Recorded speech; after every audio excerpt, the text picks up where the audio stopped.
Should you buy the RTX 4070 Super, or is it better to choose the RX 7800 XT, RTX 4070, or 4070 Ti instead? To figure it out, we'll compare their rasterization and ray tracing performance in games, as well as power consumption. Additionally, we'll have a look at the RTX 4070 Super from ASUS and GIGABYTE to see which company designed a cooler and quieter graphics card this time around. The RTX 4070 Super features 7168 CUDA cores, 12 GB of 21 gigabit per second memory, and 220 Watt TDP. The Super version has 22% more CUDA cores than the regular RTX 4070 it has now officially replaced at the $599 MSRP. As a result, the RTX 4070 has been officially discounted to $550. NVIDIA has launched the RTX 4070 Super to better compete with AMD's $500 16GB RX 7800 XT, which has been selling exceptionally well.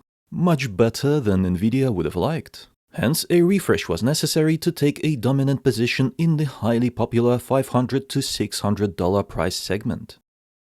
In terms of ray tracing performance, the RTX 4070 Super delivers 20% better performance than the RX 7800 XT, and 9% better than the RTX 4070. The 4070 Ti is 8% faster than the 4070 Super, but it is due to be discontinued, so it won't be in the competition for much longer. Especially not while the 4070 Ti costs well over $700. It needs to drop to something like $650 to compete with the 4070 Super. So keep an eye on that price difference at Amazon using my link in the description below. You just might get a good deal. If we compare the RX 7800 XT's ray tracing performance to the 4070 Super, then the 4070 Super wins every time. It beats the 7800 XT in Jedi Survivor by 20%, by 15% in Spider-Man Remastered, by a whopping 33% in Cyberpunk 2077, and by 16% in Resident Evil 4. So if you care about ray tracing performance, then spending extra $100 on an RTX 4070 Super is worth it to get a pleasant 60+ FPS gaming experience at 1440p resolution. But if you are not into ray tracing, then the RX 7800 XT competes strongly with the RTX 4070 Super. On average, the 4070 Super is only 13% faster than the RX 7800 XT while costing 20% more. Both graphics cards are targeting 1440p gaming.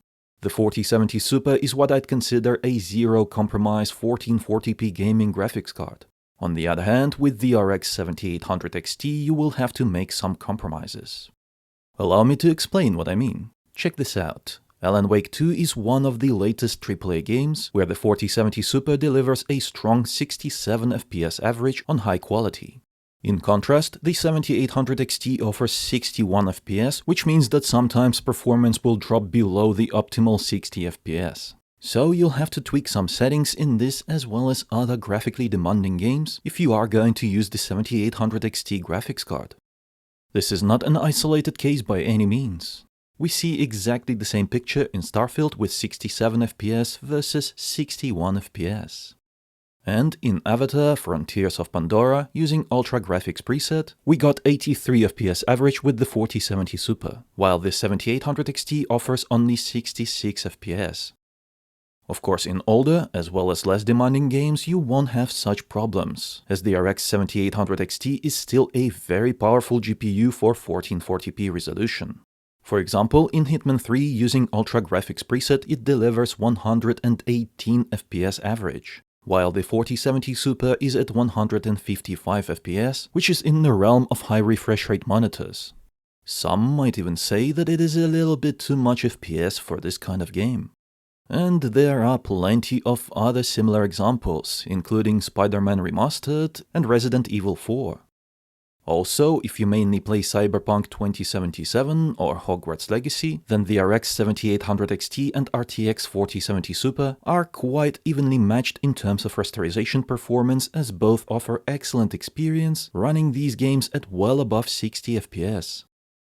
In terms of power efficiency, the RTX 4070 Super is quite impressive. In Spider-Man, the PC system with the 4070 Super consumed 46 watts less while delivering 20% more performance than the 7800 XT. In Hitman 3, the 4070 Super system once again used 32 watts less than the 7800 XT and delivered 31% more performance. In some regions where electricity is expensive, you could easily justify buying a more expensive RTX 4070 Super just because it will save you money on the bills in the long run. Moreover, NVIDIA has superior DLSS resolution upscaling and frame generation technologies. Unfortunately, current AMD alternatives offer worse image quality, and I can't see them catching up to NVIDIA anytime soon. Here is my recommendation. Get the RTX 4070 Super if you want zero-compromise 1440p gaming experience. I'm talking ray tracing, ultra graphics settings, the whole lot. However, if you are okay with lowering some graphics settings in some of the latest AAA games, and you don't plan on using ray tracing, then saving $100 by going with the RX 7800 XT is a good option. That is, if electricity is cheap in your region. Otherwise, the more power-efficient RTX 4070 Super is the better option despite the higher initial cost. The RTX 4070 at $550 is in a strange position. Honestly, I'd rather spend the extra $50 on the Super to get the much better performance. But if the 4070 drops closer to $500, then I'll start recommending it once more. And as for the 4070 Ti, I'd wait for it to drop to $650 before considering it over the 4070 Super. If you decide that you want to buy an RTX 4070 Super from one of NVIDIA's partners, then you should make sure that you're getting a good one, because not all graphics cards are created equal. Some operate louder and hotter than others at the same price. In the case of the GIGABYTE Eagle OC RTX 4070 Super versus the ASUS Dual RTX 4070 Super, I'd recommend going for the ASUS Dual because it is much quieter despite the fact that it has just 2 fans, while the GIGABYTE card uses 3 fans. By the way, both cards have the same performance. Get yours now at the link in the description below to support my work. Without your support, I would not be able to produce these videos. If you want to ask me a question or share your opinion, then I'll see you in the comments. And if you found this video helpful, then press that like button and subscribe for more. It was I, Vadim. Until next time.